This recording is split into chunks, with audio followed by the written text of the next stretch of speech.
Good morning, happy Friday to you, and welcome to Word on the Go. Psalm 23, verse 4 declares, "Even though I walk through the valley of the shadow of death, I will fear no evil, for you are with me.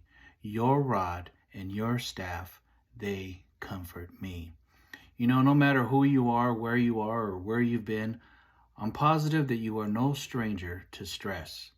The word stress is defined as a physical, emotional reaction when encountering challenges in life.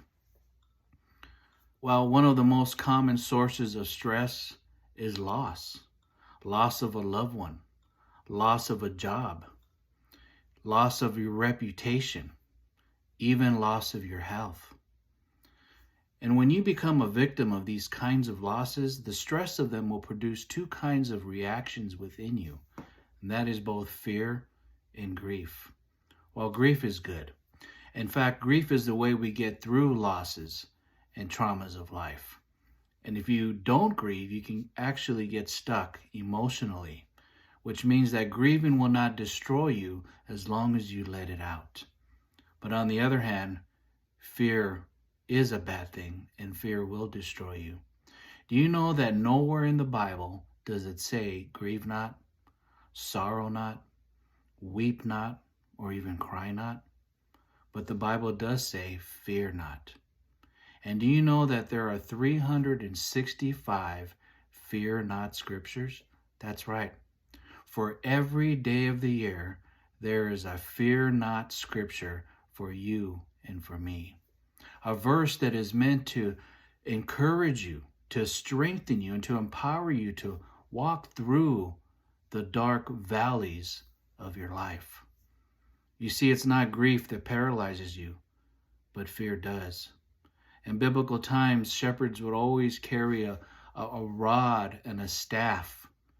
The rod was used to fight off the wolves and anyone that was trying to attack the sheep. And the staff was used for guiding the sheep, to lead them through the slippery slopes and the dark valleys into the green pastures.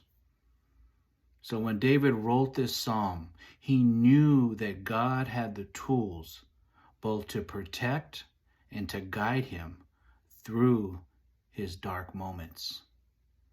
And that's why David trusted God in the shadows of his life. So if you're going through the valley of the shadow right now, maybe it's the shadow of death. Maybe it's the shadow of debt.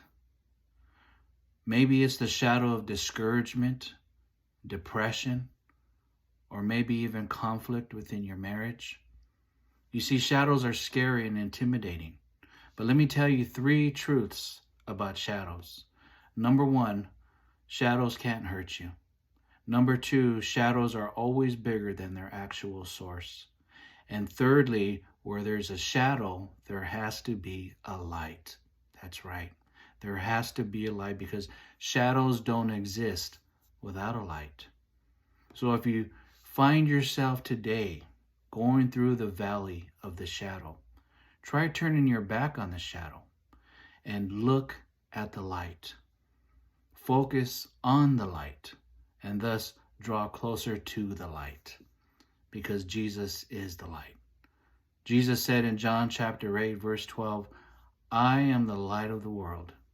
He who follows me shall not walk in darkness, but have the light of life." And that, my friends, is how you go through the valley of the shadow of death. You simply trust God and trust in God to get you through. And as you do, King David's prayer will be your adopted prayer. And that is, "Though I walk through the valley, I will fear no evil. For you are with me, your rod and your staff, they comfort me." Now may the Lord bless you today. May he keep you, and may he cause his face to shine upon you. God bless you. Thank you for tuning in.